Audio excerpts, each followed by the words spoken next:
Have you ever felt unexpectedly irritated with the person you've spent your life with? It might come as a surprise, but many people over 70 begin to notice a quiet shift in how they see their spouse.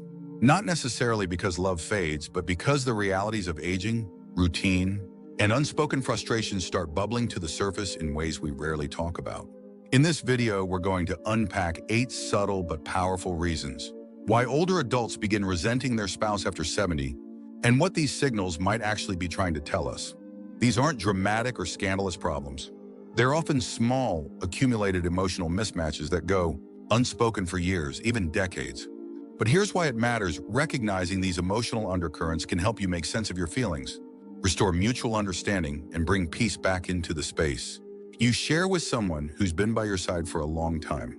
So stay with me until the end, because you might discover something that not only makes you feel seen, but helps you see your relationship with clearer eyes than ever before.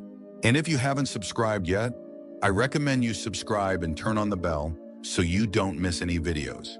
We're building a space here for honest, compassionate, and thoughtful conversations about aging, and you're always welcome. Reason 1, unspoken expectations about retirement. One of the most common sources of hidden resentment after 70 is when retirement unfolds differently for each spouse. For years, many couples look forward to retirement as a golden chapter of freedom, travel, and rest.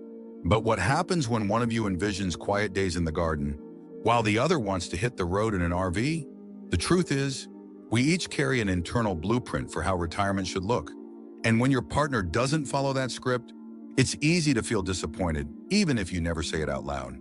These mismatched expectations don't always lead to open conflict, but they do often lead to subtle disconnection. One partner pulling away, the other wondering why things don't feel quite right anymore. Psychologically, this traces back to what researchers call narrative identity. We all tell ourselves a story about what the future will look like. And when your partner's chapter veers from yours, it can feel like they're rewriting your story without your consent. Take Robert and Linda, both in their early 70s. After retiring, Linda filled her days with volunteer work and community events. While Robert hoped they'd spend more time together at home, he never voiced it, but a quiet resentment started to build every time she left the house with her planner full. This kind of emotional drift doesn't mean your relationship is broken. It means it's asking for a new agreement, one built on the present, not old assumptions. Because after 70, resentment doesn't come from big betrayals. It often comes from the silence between two people with different visions for the same phase of life. Reason 2, lack of emotional renewal. As we move into our later years, there's a quiet shift that often happens in long marriages. We stop renewing the emotional connection. In the early decades, there's always something new. Kids to raise, jobs to juggle, houses to build. Life naturally keeps you engaged with each other, even in the chaos. But after 70, when things finally slow down, you might realize you haven't truly talked in years. Not about logistics or errands or medical appointments, but about dreams, fears, memories, what makes you feel alive. And when that emotional exchange disappears, the relationship can start to feel more like a routine than a bond. Psychologically, this is tied to something known as emotional drift, where people gradually stop sharing vulnerable thoughts and feelings, not because they don't care, but because they assume the other already knows. But the truth is, emotional intimacy doesn't age well on autopilot. Consider Susan and Gerald, both 76. After dinner one night, she asked him out of the blue, "What's one thing you're still curious about in life?" He sat there for a second, then smiled like someone who hadn't been asked a real question in a very long time. That moment reopened something between them. Resentment isn't always loud. Sometimes it grows quietly in the places where we stop being curious about each other. And after 70, the less we renew that emotional bridge, the more likely we are to stand on opposite ends, feeling alone beside the very person we once called home. If you're still watching this video and finding these insights valuable, please comment number 2 below to let me know you're here. And if you haven't subscribed yet, I recommend you subscribe and turn on the bell so you don't miss any videos. Your support helps us continue creating good content to inform and inspire you. Now, let's move forward. Reason 3, the weight of past disappointments. By the time you're in your 70s, the past isn't just behind you, it's sitting right beside you in every conversation, every silence, every memory that resurfaces when you least expect it. And in long-term marriages, one of the most common, yet unspoken sources of resentment is this unhealed wounds from years ago that never truly got closure.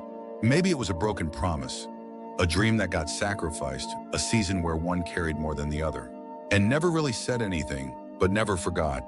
Psychologists refer to this as accumulated grievance. Over time, small unresolved hurts don't disappear. They calcify. And after 70, with more time and fewer distractions, those old feelings often find their way back to the surface. You might start to feel bitterness, not because something happened recently, but because something happened long ago and never really stopped echoing. Take Robert, 81, who once said, "It's not that I'm mad at her for what she did. It's that she never said sorry. And I never said I needed her to." That's the kind of quiet distance that builds over decades. The danger here is subtle. Instead of addressing the past, we learn to live around it. But that unspoken pain has a way of leaking into the present through irritability, passive comments, or emotional withdrawal. And unless it's named, it becomes a silent third party in the relationship, sitting between two people who once promised to grow old together. So if you feel a heaviness that doesn't match the day-to-day, ask yourself what part of the past might still be asking to be seen. Because without healing, the past doesn't stay in the past. It lingers and it weighs down the love that's still trying to survive. Reason 4, emotional needs start to shift. What many people don't realize is that emotional needs don't stay the same as we age. They evolve, and often in different directions for each partner. After 70, a deep craving for emotional connection, gentleness, and presence tends to surface more than ever. But if one partner is still stuck in the routines of earlier decades, fixing problems instead of listening, offering advice instead of empathy, it can lead to a quiet emotional starvation. It's not about grand gestures anymore. It's about feeling seen in the small moments, being heard without interruption, and knowing someone still wants to understand what's happening inside you. The resentment builds when one partner feels they become invisible, or worse, emotionally irrelevant. Mary, 77, once confided, "He still fixes the sink when it breaks, but he hasn't asked how I'm doing in years." Not really. That disconnect doesn't come from cruelty. Often it comes from not realizing the rules of the emotional game have changed. What used to feel like love, providing, protecting, staying busy, now feels like avoidance or even distance. As needs become more internal, more nuanced, the failure to notice or respond to them starts to feel personal. And over time, that can build into a quiet resentment, not just for what the partner isn't doing, but for not even realizing what's missing. This is one of the most avoidable sources of resentment, yet one of the most common, and it starts with a simple yet rare act. Asking, "How are you really doing lately?" That one question, asked sincerely, can bridge a growing emotional gap. But when it's never asked, that gap only grows. If you're still watching this video and finding these insights valuable, please comment number 4 below to let me know you're here. And if you haven't subscribed yet, I recommend you subscribe and turn on the bell so you don't miss any videos. Your support helps us continue creating good content to inform and inspire you. Now let's move forward. Reason 5, differing coping styles with aging. As the body changes and health concerns increase, couples often find themselves responding to aging in completely opposite ways. And that contrast can create unexpected tension. Some people become more cautious, wanting to slow down, avoid risk, and preserve what they have. Others become restless, determined to squeeze every drop out of life, while they still can. When one partner wants to take it easy, and the other wants to travel, volunteer, or start new projects, what started as a lifestyle difference becomes an emotional battleground. It's not just about what each person wants to do with their time, it's about what each one is trying to avoid or embrace emotionally. A person who fears decline might retreat into the safety of routine, while the other, fearing regret, might fight for every moment of freedom or meaning.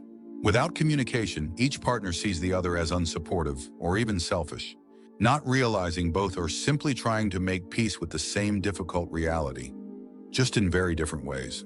Frank, 82, spent a decade begging his wife to join him on simple road trips, but she resisted, saying she just didn't have the energy. He felt rejected. She felt pressured. Neither of them talked about what they were really afraid of. These coping styles, avoidance versus action, comfort versus challenge, aren't right or wrong, but when left unspoken, they silently fuel resentment. One partner sees the other as boring or uninspired. The other sees their spouse as reckless or unrealistic. And in the gap between those perceptions, love can slowly lose its warmth, replaced by criticism or distance. Couples who navigate this well do one thing others don't. They validate each other's fears and hopes, even when they don't share them. That alone can turn resentment into renewed respect. Reason 6, financial control and unequal spending. After 70, money stops being just about survival. It becomes tied to identity, freedom, and dignity. And in many marriages, this is where quiet wars begin. One spouse may want to spend more freely, enjoy the savings, buy what they've earned, travel, give gifts to grandkids. But the other might worry about running out of money, about being a burden, or about living longer than expected with less than they need. What seems like generosity to one looks like recklessness to the other. What looks like financial wisdom to one feels like control or stinginess to the other. Resentment begins not just because of the money itself, but because of what it represents: autonomy, safety, even power. Carl, 78, shared that his wife would buy things for their adult children without discussing it. It made him feel disrespected. She, on the other hand, felt like he was treating her like a child when he questioned the expenses. These patterns often go unspoken for years. One person keeps quiet to keep the peace, while the other assumes everything's fine. But the pressure builds until a single receipt, a minor investment loss, or a disagreement over a gift to a relative turns into a full-blown argument.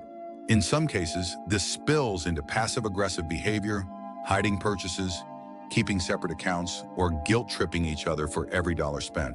The key issue isn't the spending, it's the lack of agreement and the silence around it. When there's no shared vision for how money supports life at this stage, resentment is almost inevitable. Couples who work through this sit down regularly, not just to talk numbers, but to share what financial choices mean to them, what they fear, what they value, what they hope for. If you're still watching this video and finding these insights valuable, please comment number 6 below to let me know you're here. And if you haven't subscribed yet, I recommend you subscribe and turn on the bell so you don't miss any videos. Your support helps us continue creating good content to inform and inspire you. Now let's move forward. Reason 7, emotional withdrawal and reduced intimacy. In the earlier years, a relationship might be filled with laughter, daily conversations, small touches, and knowing glances. But after 70, those habits often fade, not because love disappears, but because comfort takes over and routine replaces curiosity. Emotional withdrawal happens gradually. One spouse stops sharing little stories from their day. The other stops asking. Evenings that used to be spent side by side become separate routines in separate rooms. There's no argument, no visible crisis, just a slow, subtle silence that grows thicker by the year. And with emotional distance, physical intimacy usually follows. Not just sex, but the tender things. Holding hands, affectionate teasing, even eye contact. Some pull away out of fear of rejection. Others because of body changes, health issues, or a belief that it doesn't matter anymore. But it does. Lack of intimacy sends an unspoken message you're no longer worth the effort. And that message, repeated daily in small ways, builds resentment like sediment in a pipe until connection feels impossible. Marjorie, 74, said she felt invisible to her husband after he retired. He was always present, always around, but no longer with her. She said, "It's like living with a ghost who used to know me." Many couples assume that this is just how aging works, but it doesn't have to be. Emotional and physical closeness can shift, but they don't need to disappear. The most resilient couples continue learning about each other, surprising each other, and reaching for one another, even after decades. Not out of obligation, but because the heart still needs warmth, even more so when the world feels colder. Reason 8, unresolved grievances that were never spoken. By the time a couple reaches their 70s, they've likely weathered decades of shared history, some of it joyful, some of it quietly painful. And often the things that weren't spoken along the way, the disappointments, the unmet needs, the small betrayals, don't vanish. They settle like dust in the corners of the heart. What starts as not worth the fight or I'll just let it go becomes a slow, silent erosion of trust and affection. Over time, one person might begin to resent how decisions were made, how one gave more than they got, or how their dreams were shelved without ever being acknowledged. It's rarely about one big moment. It's the years of being dismissed in conversation, the vacations that never happened, the career that was sacrificed, the emotional support that wasn't offered when it mattered most. After 70, there's less tolerance for glossing over the past. The mind revisits old crossroads. And when those regrets resurface without having ever been named or healed, They can turn into quiet anger, not because the other person is cruel, but because the hurt was never allowed out into the light. William, now 81, once admitted that he'd never told his wife how bitter he felt that she dismissed his desire to move to the mountains after retirement. "She didn't even ask why I wanted it," he said. "It's like I didn't count." What he buried as practicality in his 60s became bitterness in his 70s. That's the risk. Suppressed feelings don't dissolve with time, they ferment. And when they're stirred up in later years, they come with the sharpness of all the years they were ignored. But here's what's still possible: healing. With patience, with openness, with even a single honest conversation, many couples begin again. Not from scratch, but with a deeper understanding of what's long needed to be said. Final thoughts. Sir Morning. Relationships that stretch across decades are layered, complex, and often filled with moments that shaped us in ways we didn't fully understand at the time. And if you're in your 70s or beyond, you've probably learned that love, real love, goes far deeper than the picture-perfect idea we once imagined. Resentment isn't always loud. It doesn't always come with slammed doors or long silences. Sometimes it's quiet, a subtle pulling away, a sense of disconnect that builds over time. But recognizing it is the first step to healing it. So, which of these 8 reasons felt most familiar to you? Which one gave you pause? Maybe it's a nudge toward a conversation you've been putting off. Or maybe it's a reminder that it's never too late to repair what's been strained. Love in later life isn't about perfection. It's about understanding, forgiveness, and a willingness to keep learning about one another.